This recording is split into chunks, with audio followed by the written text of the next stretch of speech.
안녕하세요, 플라아트입니다. 타블릿 모니터를 사용하면 이렇게 펜을 모니터에 대고 사용하는데 키보드가 이렇게 앞쪽에 있으면은 손이 약간 붕 떠서 모니터를 조금 더 가까이 놓고 쓰면 편할 것 같아서 키보드 슬라이더를 아래쪽에 만들어 주려고 합니다. 키보드 높이가 낮아지기 때문에 손을 조금 더 안 들고 쓸 수가 있을 것 같아서요. 손들이에서 협찬해준 크리얼리티 K1 Max를 이용해서 슬라이더를 한번 만들어 보도록 하겠습니다. 키보드의 길이가 44.5cm 정도 되는 것 같습니다. K1 Max의 빌드 플레이트보다 키보드가 훨씬 더 크기 때문에 한 번에 출력할 수가 없죠. 분할 출력해서 조립할 수 있는 형태로 만들어 주도록 하겠습니다. 퓨전 360으로 만들고 있는 중입니다. 퓨전 360은 비교적 사용하기 쉬운 편이고 또 3D 프린터에 굉장히 적합한 프로그램이기 때문에 혹시 이 프로그램에 대해서 궁금하신 분들은 제가 쉽게 설명한 영상도 있으니 상단에 링크를 참조하시면 좋을 것 같습니다. 이렇게 밑판이 슬라이드 될 수 있도록 만들어졌고요. 앞뒤로 돌출된 부분이 있기 때문에 빠지지 않게 하였습니다. 하판은 사이즈가 크기 때문에 이렇게 두 개로 분할 출력을 해서 이렇게 내부 피스로 연결하게 해줄 겁니다. K1 Max로 출력을 시작했습니다. 이때가 날씨가 상당히 추운 겨울이었는데요. 챔버형 프린터라 하더라도 겨울 출력은 까다로운 편입니다. 한 가지 팁을 드리자면 출력 전에 챔버의 온도를 올려주는 것입니다. 온도를 올려주는 방법을 말씀드리겠습니다. 크리얼리티 프린트를 실행하고요. 크리얼리티 프린트는 K1 Max의 전용 슬라이서이자 리모트 컨트롤러라고 할 수 있는데요. 여기서 디바이스를 누릅니다. 작동 중이지 않은 K1 Max고요. 여기서 디테일을 누르면 K1 Max의 세부적인 부분을 리모트할 수 있습니다. 여기 타겟 온도를 설정하면 온도를 바꿔줄 수가 있는데요. 위쪽에는 노즐 온도, 그리고 베드의 온도, 이건 챔버의 온도고 현재의 온도를 표시해주고 있습니다.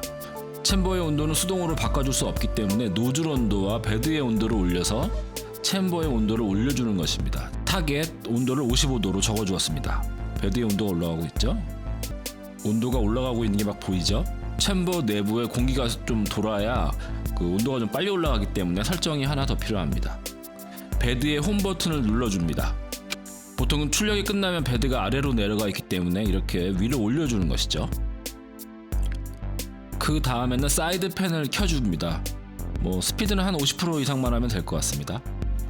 이렇게 하는 이유는 사이드 팬이 바로 이쪽에 위치하고 있기 때문에 뜨거워진 베드와 뜨거워진 노즐의 온도를 이렇게 안쪽에 더운 공기를 빨리 순환시켜주기 위해서 이렇게 높이를 맞춰주는 거죠.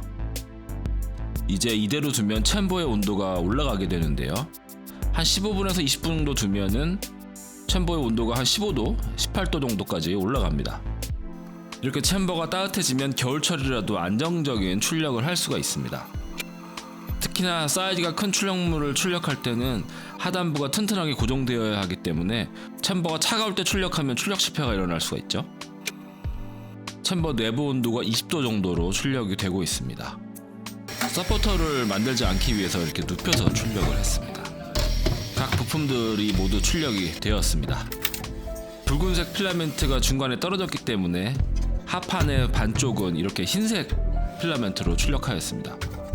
블랙 색상이 어울릴 것 같아서 모든 부품을 블랙 색상으로 도색해 주었습니다.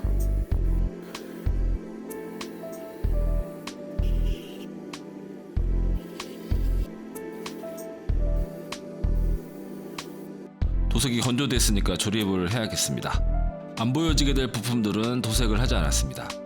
공차가 잘 맞아서 접착제가 필요가 없는 것 같네요. 양쪽 부품만 고정해주면 되는 단순한 구조입니다. 책상 쪽의 고정 부품은 이렇게 볼트를 만들어 주었습니다. 이제 작업대에 바로 고정을 해주었습니다. 이렇게 볼트만 고정하면 바로 끝나는 작업입니다. 제 기계식 키보드가 무게가 조금 나가는 편인데 두께를 1cm 정도로 했기 때문에 지탱하는데 큰 문제가 없는 것 같습니다. 만들어보니 은근히 이게 굉장히 쓸모가 있는 물건이라는 생각이 들었습니다.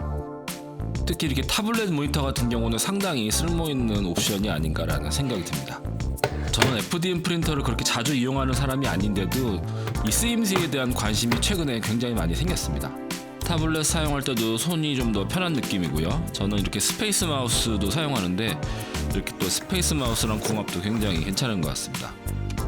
이번 영상은 여기까지입니다. 이것을 제작한 3D 프린터에 대해서 궁금하시다면 설명글에 링크를 참조해주세요. 대단히 감사합니다.